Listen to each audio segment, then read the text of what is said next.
Ladies and gentlemen, please welcome to the stage Melissa Bradley of 1863 Ventures and our esteemed panel.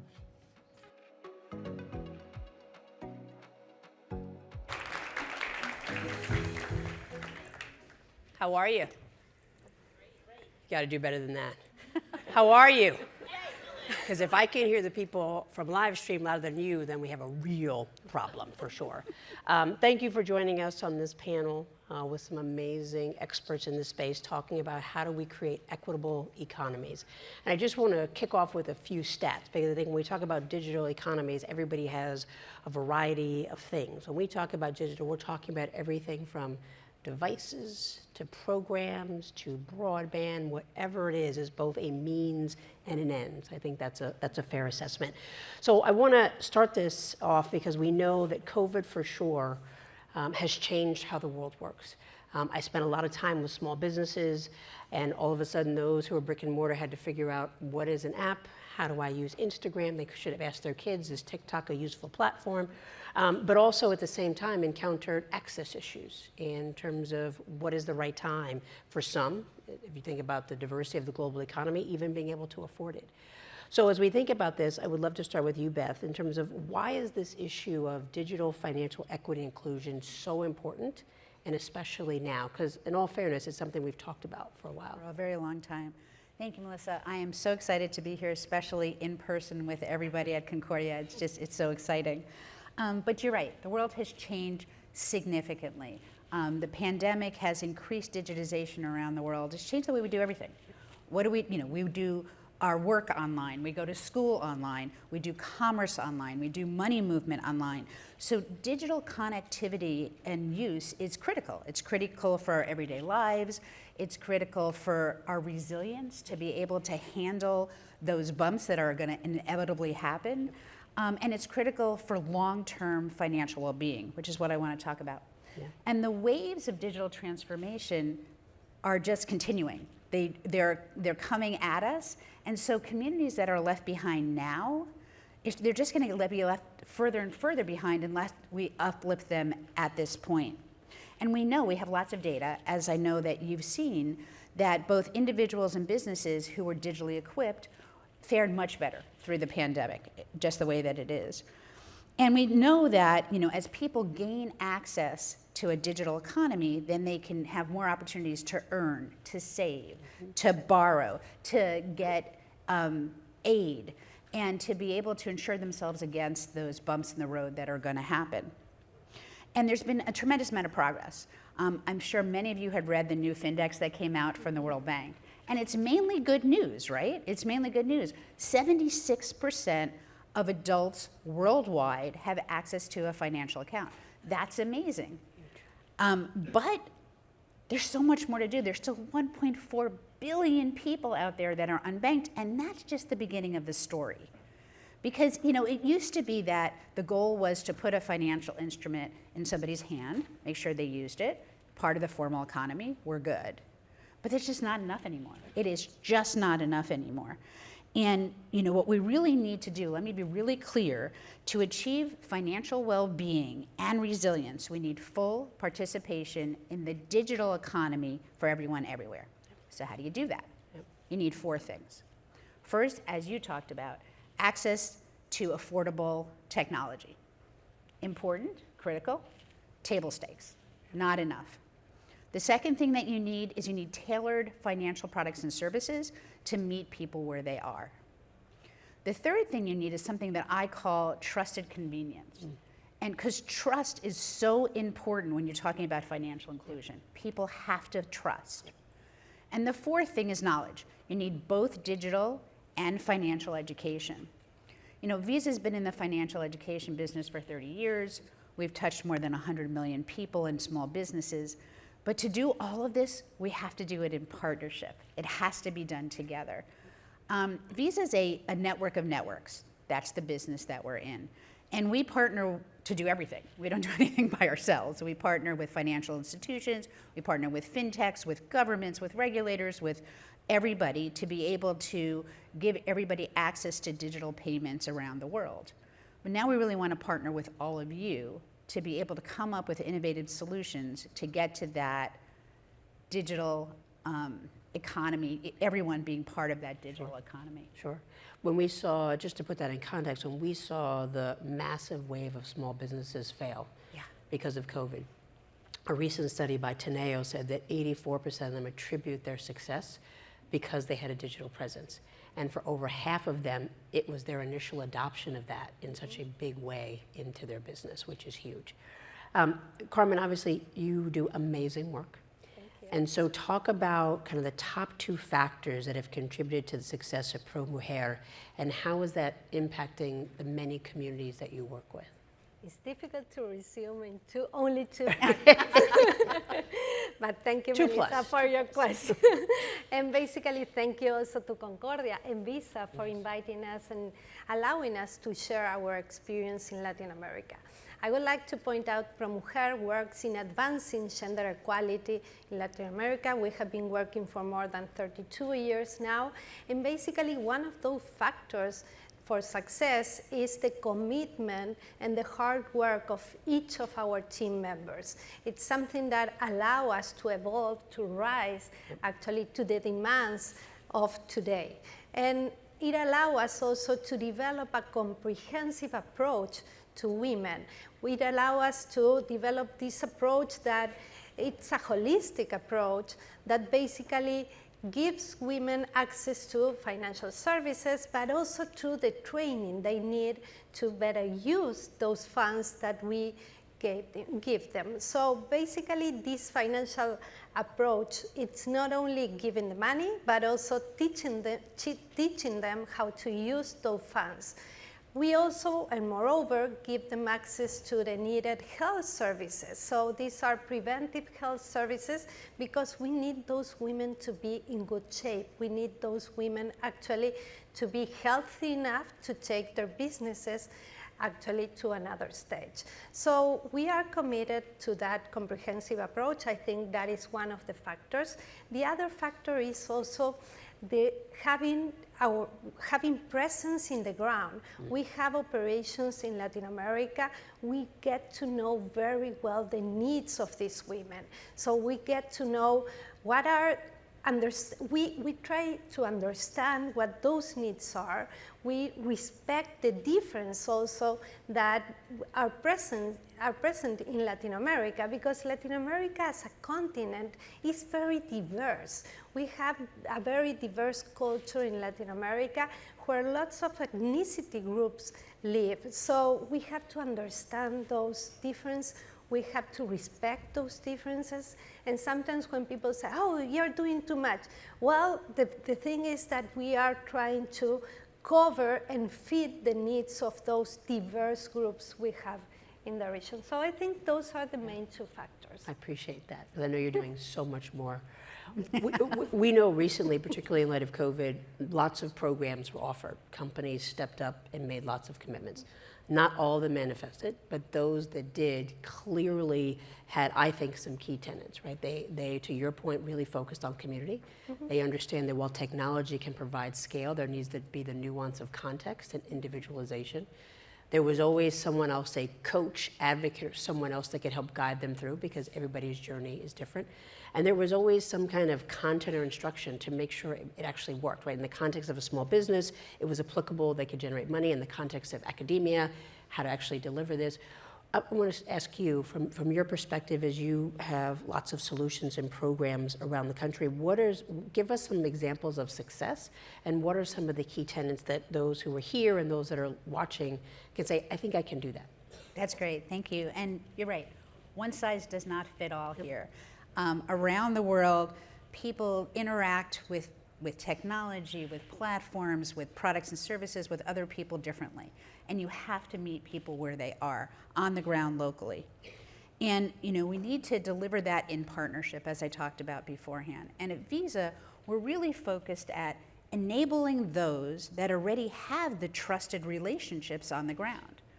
They're there, they have those trusted relationships. And then in partnership to build that bundle of value that's necessary to be able to meet the needs of those communities. So let me give you just 3 examples of proof of concept programs that we're doing at Visa. So the first one's in Latin America. It's in Ecuador, Peru, and Venezuela. And we're working with local entrepreneurs and migrants to bring them both digital and financial skills. And we're doing that in partnership with WOCU. And WOCU is the World Council of Credit Unions. And again, those credit unions already have those trusted relationships in these Latin American communities.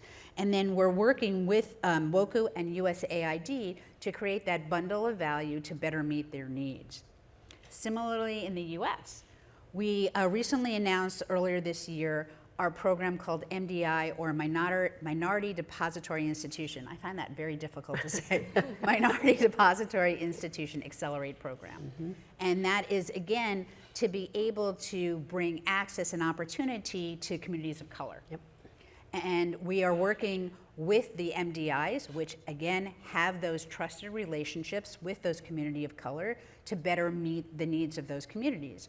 Visa has committed up to $100 million in deposits to these MDIs so that we can catalyze their lending into those communities. And then we've also put together some tailored insights and some financial products to be able to, again, create that bundle of value in partnership to be able to meet those communities where they are. And my last example is an example around governments. So Visa partners with governments all the time. And we're working with governments to create a world where everyone can have access to their government wages, their government pensions, their support, especially emergency support, both conveniently and most importantly, securely. And let me give you an example. In the Dominican Republic, Visa delivered $243 million to vulnerable households in the first 5 months of that country's COVID aid disbursement. Okay, that's the kinds of stuff we do. But the story doesn't end there. We've just announced a new partnership for women in the Indo-Pacific region. We're pledging to reach 500,000 women and girls with things like financial education, with women's empowerment programs, and a focus on women entrepreneurs. And the key thing is these collaborations and partnerships give us learnings and give all of us learnings to figure out how to scale and what works and what doesn't work to make a greater impact in these communities. And again, we'd love to partner with all of you to come up with even more innovative ways to ensure that no one is left behind. I think that's key when we talk about why we're all here. We're going to talk about partnerships, and it's ironic because I did not learn this, but I used to regulate MDIs.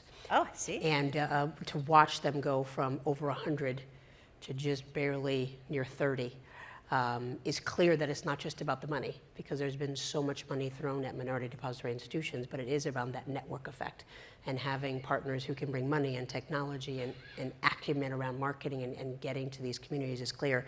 And you said something, I think the significance of partnership is that it does bring scale, right? Because you're able to have diversity of resources, you're able to bring cultural competency, you're able to bring not just more resources, but appropriate resources. We often say adequate, which to me means just enough, but appropriate to recognize that no one community or the constituents within are different. This is something that you do all the time, for sure. And so, Carmen, I'd love if you could talk about what is the next drive for you for full participation in this digital economy for ProMujer? Yeah, the partnerships are key for us. You know, we are trying also to be working more and more with different partners. And basically, it is important. The first thing that we have to acknowledge and recognize is that there is a digital divide. And actually, this gap is exacerbated when you bring in gender. So there are various studies that show the difference in between the access that men have versus women to the digital transformation, and actually to have internet access, to have or to own a telephone. So these also reports show you that if this digital gender gap is smaller, you will give better access for women to the labor market, and you will be able to actually change the reality of many women in the region. So we are looking forward to give access to women to different platforms from ProMujer, we are working with different partners. For example, as Visa Foundation has supported us in the development of the platform Emprende ProMujer.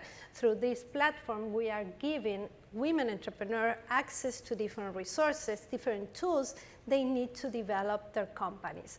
So basically, it's giving them not only the tools, but also a network.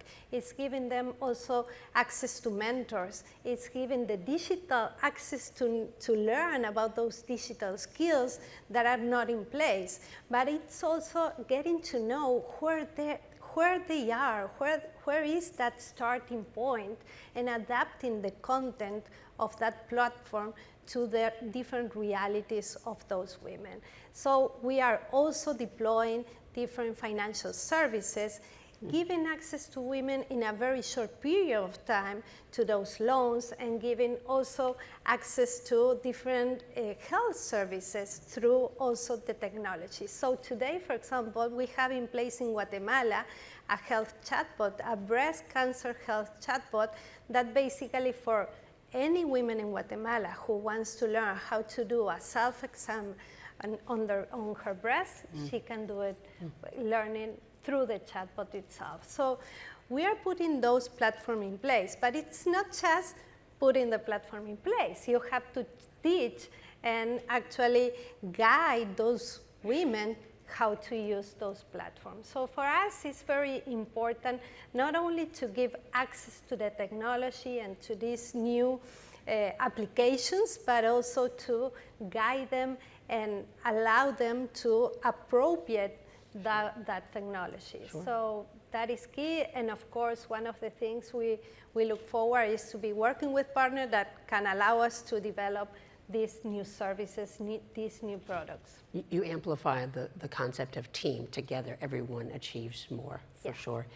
As we wind down, I want to combine and give you each a chance to share with this very esteemed audience kind of what are your thoughts, what are you working on? But before you do that, what is your call to action? Like, we'd be remiss to have this many people in this moment in time. And I will say that based on what you said, I think my call to action is to recognize that while we all achieve more, we're all different, and to be mindful of assumptions. I have the privilege on most days to live in Washington, D.C., where surprisingly enough, 20% of the city does not have access to broadband, which to me is somewhat ironic as the nation's capital. So I think it's important that my call to action is whatever work you do not assume. Mm-hmm. We'll start with you, Carmen. What would be your call to action? My call to action will be work together. Look for partners. Look for those who can support you, and also look for those that are already working and from where you can learn. And also put on your gender glasses in every aspect, in every space you are working in your life. Put on your glasses. If we actually promote what we can do in diversity, we will be much better as a society. Beth, I'll let you close this out. And to build on what Carmen said, full participation in the digital economy is definitely about inclusion, but it's also about really building the resiliency of communities in need to be able to handle all the changes in the world that across this whole convening are dealing with, because it hits those communities the hardest. And so what I would ask is that everybody in this room and everybody who's listening has a superpower. And every organization that you guys are representing has a superpower. Find out what that superpower is and bring it, and let's work together to make it happen. What's your superpower? Oh, my superpower. I'm coming to you next, Carmen. Now I love it. I should have expected that question. Right. I think my superpower is being able to use data to be able to define real need and then measure the impact. What's your superpower, Carmen? Being persistent. I like that. I love it. I love it. I like that. We have 50 seconds left. So one word to sum up where you believe the future of the digital economies is going. Carmen, I'm going to start with you. One word. It's difficult to have one word, but actually following also what it was said before, I think that if you are here, you have the power to change the reality. So you have a responsibility. Take it. Like responsibility. What's your word? Access, Access. full access. I love it. I love it. Ladies and gentlemen, thanks to Carmen of Promo Hair and Beth Hurvitz. Thank you. Thank you.